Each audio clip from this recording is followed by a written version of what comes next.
Hey everyone, we're here for our next session. We have Daniel from 0x and also Phil. They'll be doing a talk on gasless trading on Matcha, meta transactions, and the 0x protocol. And I'll let them take it from here. Alrighty. Hey everybody, I'm Phil. I've got presenting my screen right now, so I can't see just like however many people are in the chat. But I'm here with Daniel, and we're going to be talking about the feature that was just launched a couple days ago. Some of you guys might have seen it, which is gasless trading on Matcha. So we're going to talk about that a little bit at a high level, and then Daniel's going to go in and talk about a little bit more what meta transactions kind of look like at our protocol level. If you guys have any questions, feel free to ask them. I can't see the screen. So Daniel, if there's any question where you feel like we should pause and talk about, we can do that, but we'll focus on questions towards the end by default. Let's just get started. So yeah, I'm Phil. I'm an engineer and at 0x, and Daniel is also an engineer at 0x, and we're on the same team. So let's get started. So for those of you who are unfamiliar with 0x Labs, who are we? We are the primary steward of the 0x protocol. And so 0x protocol, for those of you who are not familiar, is a protocol for just trading peer-to-peer. It's a way for you to create certain types of orders, create them off-chain, and then have the on-chain settlement do that atomically for you. There's a bunch of all additional features that we have as part of our protocol, and one of them is actually aggregation. And so the 0x API is an open source product that we have that allows us to aggregate all sorts of on-chain sources, combine them with potential 0x orders, and give traders the best price. And that's available to anybody who wants to build on DeFi and access liquidity. And so we have a few partners who use 0x API. And then in-house, we also build Matcha, which is our flagship kind of primary interface with customers. And so that's how we get to know traders. So Matcha is largely for people who are looking for a really, really nice experience for aggregation. And that's kind of what we're talking about today, is a feature that we launched on Matcha, where it will allow people to not think about gas. So why gasless trading? Why is this so important? And from a trader's perspective, it's pretty simple, right? It's no fun to pay for gas. Like, one of the worst experiences you might have is when you're trying to make a trade and it might be relatively volatile and your trade reverts because maybe there was too much slippage or whatever reason. You still have to pay for gas. So that's a really, really painful experience. You have to hold ETH in every single one of your wallets that you want to trade. And, you have to remember, oh, do I have enough balance? Do I not have enough balance in this wallet? Just always having to do that. You have to choose a price. And so right before you're actually going to make your decision, you now have to go and think about, another decision. Okay, what price do I want to bid? What tip do I want to put in? And then the final thing that's just kind of really just frustrating is, we're all here because, we value the ecosystem, but you're going short on ETH. And so if anybody's seen the fees.wtf page, you can see how much that shorting of ETH has cost you in terms of opportunity cost. And so it's not a fun experience. So I wanted to give a quick demo of what the alternative looks like. And this is live on Matcha today. And so if you were to trade on some of our bigger markets, for example, this is going to be WETH USDC, this is what you'll see. So I'm going to play this, and we're just going to run through this. All right, so here we are on a page where the trader is trying to trade WETH for USDC. In this case, there's a balance of about 0.37 WETH, and we're going to go see if we can make this gasless. So it's fetching the price right now. And one thing that you'll notice is the on-chain rate is about 11.87. When we toggle the gasless option, you'll see that goes down a little bit, but the network fee goes free. And so that is kind of what you'll see on a gasless experience. Obviously, this will change as the amount changes. So if you're trading a much larger amount, you might not see so much of a delta, but that's something that's what the experience looks like. And as you go through this, you go through the normal flow, but then your pop-up is suddenly different. Instead of asking you a little MetaMask where you can edit the gas or whatever, you're simply just signing a message. And here you click sign, and when you sign, we'll wait for a second. It's submitting on your behalf, and now you're just waiting. and oh, that one was mined relatively quickly, and that trade went through. Didn't have to, you didn't lose any ETH in your account. You didn't have to, specify a gas price or whatever. That's a very, very simple experience.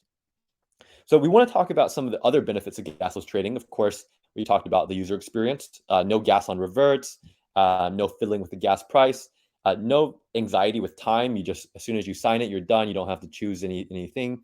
But the interesting thing that I wanted to spend a little bit of time on is some of the gas optimizations and things that are available once we have this model. So as you saw, the trader effectively is still kind of footing the bill for gas in the form of fewer tokens received.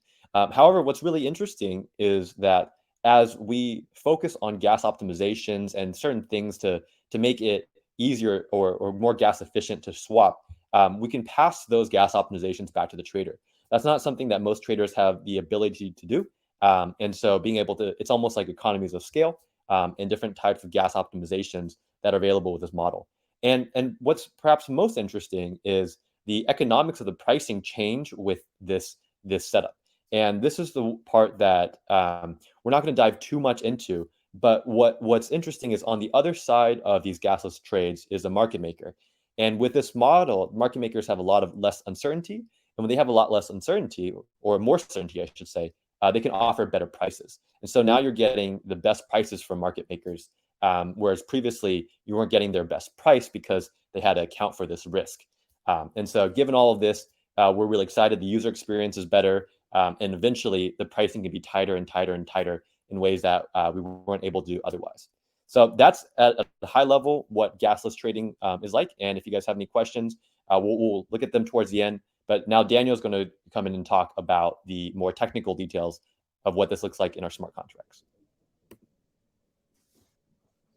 All right. Well, thank you so much, Phil. So now I'm going to discuss how gasless trading works at a protocol level and how we can achieve, simple gasless trading using meta transactions to make it really, really safe. Next slide. Cool. So the most important ingredient to 0x is 0x's RFQ order. 0x RFQ is 0x's open source order format. Usually it connects professional market makers to other DEX traders, retail users, or other types of DEX traders. Usually we see RFQ orders to support medium to large trades for top 5 to 10 non-stable coin markets, right? So like ETH DAI, ETH USDC, WBTC DAI, any of these like very high volume markets. And there are two important aspects that I want to highlight for RFQ orders. The first one is that there is no slippage. Because the market maker creates the order off chain, they specify the price of that order up front, and it's not defined when the trade is settled on chain. Many of us have experienced problems with trading with AMMs where prices can actually shift when markets are very volatile. So by the moment you submit a trade, there's one price on an AMM, but the time the trade lands, there's a different price, right? This is what we infer as slippage, right? And the other issue that we see is front running, right? So in an MEV world, we see these like sandwich bots or just arbitrage traders that effectively try to take advantage of retail users trading. Because RFQ orders are created off-chain, they specify upfront the retail user, the final destination of that trade. And so even if there was an automated bot that is like looking at the mempool or something, they still would not be able to take advantage of those trades because at a smart contract level, that trade is only fillable by a specific user. Next slide. So again, RFQ is gaining a lot of traction. We've seen it being incredibly valuable for those top 5 to 10 known stablecoin trade. And from our last iteration of the protocol, which is V4, you can clearly see a huge uptake in volume. But RFQ is not all perfect. There are some downsides too. Next slide. On one side, we have huge value with no slippage and front-running protection, right? But when market makers create orders off-chain, they create them with an expiration in mind, right? That's perfectly normal. And because it can take 2 to 3 minutes to settle a trade on-chain on Ethereum, depending on what gas price the trader specifies, RFQ orders need to have a reasonable expiration window that reflects the Ethereum blockchain. And so because of that, market makers need to adjust their pricing by the risk that they take on those open orders, right?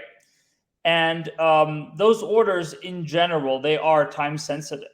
So what I'm trying to say here is market makers could give better pricing than they give today, but because they have to adjust their price by the long-standing open orders, right? They have to provide a price that is adjusted for that particular reason.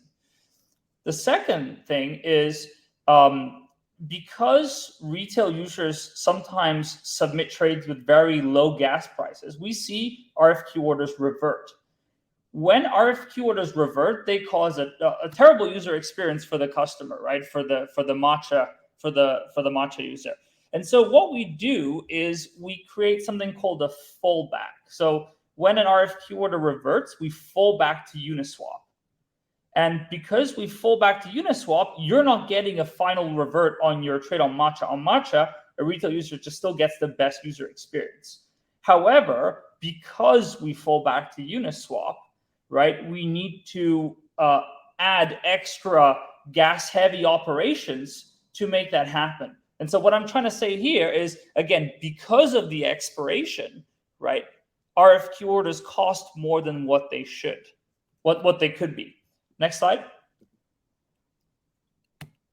So I don't want to get really too technical here, but I just want to try and explain what an RFQ order looks like here. So again, there is these orders are created off-chain. This is a JSON representation of that off-chain order. The market maker is the maker. The taker is the retail user, right? And then we have some other interesting parameters, such as the signature here, right? So because this maker order is created off-chain, the maker signature is created and it's inserted as part of this order, right? And you may be asking, where is the taker signature in this? Well, the taker is the one submitting the trade on-chain usually. So they authorize this trade simply by filling this on-chain, right? Simply by signing their Ethereum transaction and submitting it to the network. There is this interesting field here, which is called transaction origin, TX origin, which specifies who can settle this trade. And this is very different from the user that this trade is destined to, right? Usually in RFQ orders, the taker is the same as the transaction origin. The user submitting the trade on chain is the same user that is performing the fill, that is wanting to swap the tokens. There can also be a moment when the party submitting the trade does it on behalf of the taker. So there is a third party involved. Next slide. And this is meta transactions, right? They are not a new topic. Meta transactions have been a topic for a long time. And the way we like to think about meta transactions, thank you, Phil, for the analogy, is envelopes, right? So the meta transactions allow for a taker to use a specific service to pay fees on behalf of retail users, right? So you can think of this as like you getting your intent to trade, right, as a taker, and you basically package it inside this envelope and you give this envelope to someone else. You sign the envelope saying like you agree to this trade, but at the end of the day, it's a third party that will submit this transaction to the blockchain, pay the fee, and fill some specific need. meta transactions are so popular that there is also a EIP, Ethereum enhancement proposal for native meta transactions, right? Which effectively create a standard. And this proposal actually was created in 2020. It's still a draft, and it looks like there are going to be a lot of changes on it. But it's really exciting to see meta transactions be like a really core component of Ethereum, or like blockchains in general. In 0x, meta transactions are not native, right? There is a smart contract that does that on behalf of the user. And therefore, these smart contracts need to allow the sender to execute a specific subset of functionality on behalf of a final taker. Next slide. And this is kind of what it looks like under the hood. So remember that RFQ order that we saw before? Well, you can see here that the taker and the transaction origin are now different addresses, right? So the final retail user is the taker, but the taker is delegating the submission of this trade to another address, right? And what the taker is doing is it's wrapping this RFQ order in a meta transaction, right? And again, because the taker is now not submitting this trade to the blockchain, right? They have to agree to this trade somehow. So what they do is they sign this meta transaction, right? So they sign this payload saying that they agree to this specific trade. And in Gasless Trading, the transaction origin is set to 0x's own submission service. And the taker signs the meta transaction agreeing to this trade and passes this meta transaction on to 0x's submission service, who agrees to settle the trade on behalf of the taker. So at the end of the day, the submission service here is the one who is submitting the trade and is paying the gas. Next slide. This is kind of like what a meta transaction looks like. As you can see here, because the taker is now not submitting the trade on chain, they specify their own taker signature, just like the maker did before, and they fill in this call data field, which allows a small subset of 0x operations, right? So one of them here is called fill RFQ order, which is effectively the operation that allows us to fill a trade on behalf of the user. There is an expiration, just like any other trade, and there's also a salt to avoid replay protection.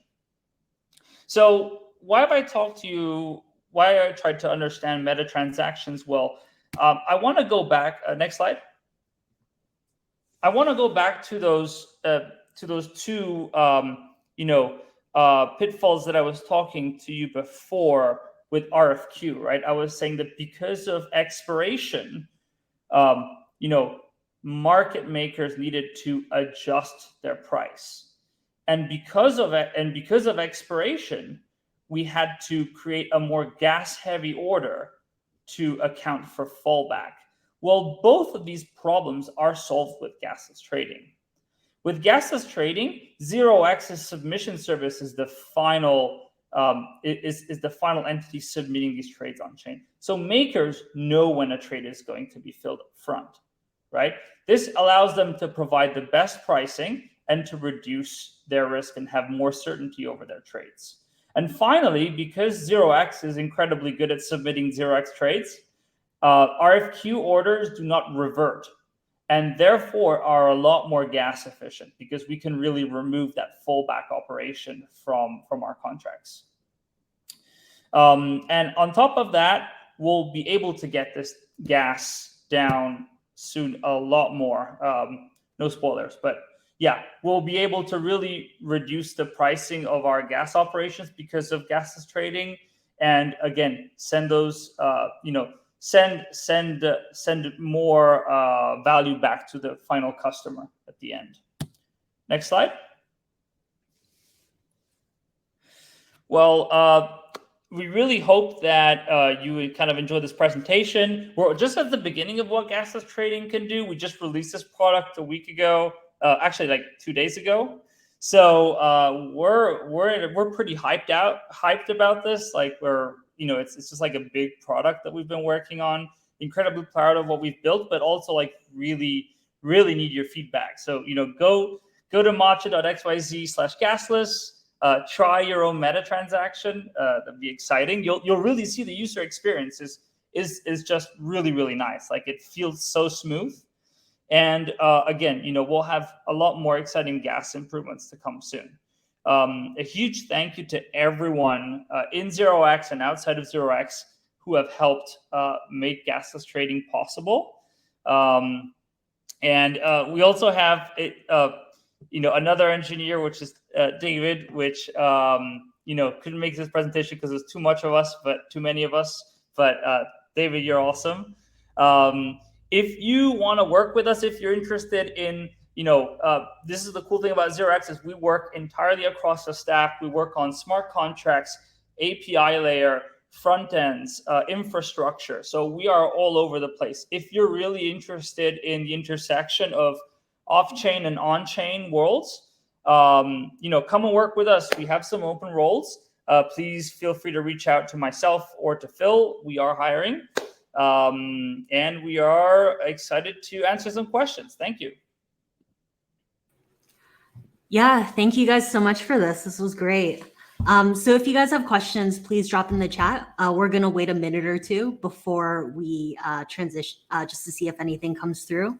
If you guys want to answer my question that I had earlier and share it with the audience about splitting transactions, that might be interesting because I think this is something that a lot of people think about.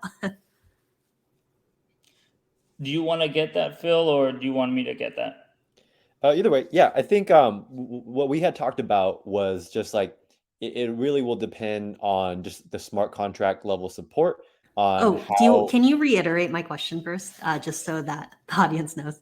Yeah. So the question is, obviously, when you are doing a meta transaction of some sort, at least one party is paying for that gas, and the question is, how can we make it such that multiple parties are contributing to that gas payment one way or another, and instead of just like one party fronting that gas. And I think the answer for all of these is going to be just like at the smart contract level, you just have to have some way to support multiple payments.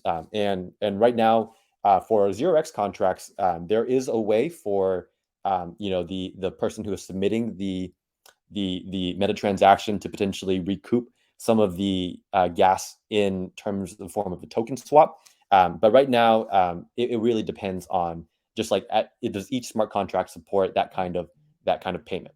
So I'm sorry, I'm getting a spam phone call right now. But so that at a high level, unfortunately, is going to be pretty specific per implementation. Okay, got it. Awesome. I don't see any other questions coming in. There is one from OXRLC random characters, which is, so as of now, it still costs the trader money, right? And the answer is yes. The trader is still paying for the fee, right? The blockchain isn't free, right? It brings a lot of value to everyone, but these trades are not free. But overall, they are going to provide better value to you today, but also a lot more value to you in the future. What that means is that market makers can provide much better pricing to you through the system. So you are going to be paying a fee, but we're going to be working really hard to flex this gasless trading skill that we have to lower the costs even more for you. So if you just continue using gasless trading, you're just going to get more and more benefits from it already today, but also longer term. Right. Yeah. Just kind of building on what Daniel is saying, the idea being that, hey, with the traditional way of when you send your own transactions, there's only a certain number of things that kind of gas optimizations that are available there. But when you have, kind of a relayer doing that, there are other optimizations available to at that level. And then there are other assumptions that can be made in the smart contracts, which can drive, like the gas use in a swap down further and further. So that's kind of one of the benefits of using a gasless trade, is that over time those can come down relative to just anybody submitting their own trade.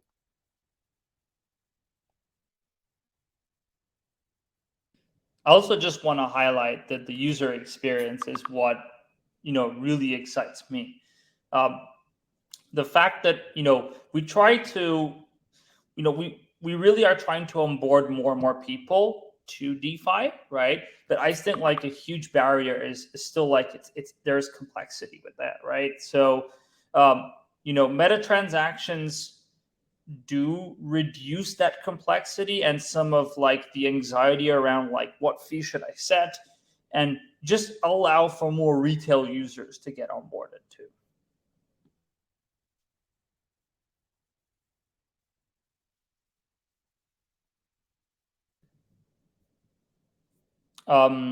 Cool. Any other questions? We still have like 3 minutes or so. Yeah. Really excited. I'm just gonna put my contacts down here. I hope I'm not gonna get spammed. But this is my email. You probably would find it elsewhere anyways. So please feel free to reach out if you're interested in knowing more about the product, but also knowing more about opportunities. Again, we're hiring across the stack. I think one of the coolest things about 0x is the fact that we're not just like deep in one domain. Like our entire system is built on top of our entire value prop is working off-chain and on-chain and connecting the two worlds together. So if you have experience, even if it's not like smart contracts, we really excited to hear from you. And I'm sure there's like some opportunities you may be excited about. Thanks, Daniel. Thanks, Phil. This was fantastic. We're going to transition to the next session now. Okay. And thank you so much for Sinju. Thank you so much for organizing this event. It's always a pleasure to be here. And thank you. Yeah, thank you. We'll see you at our next one.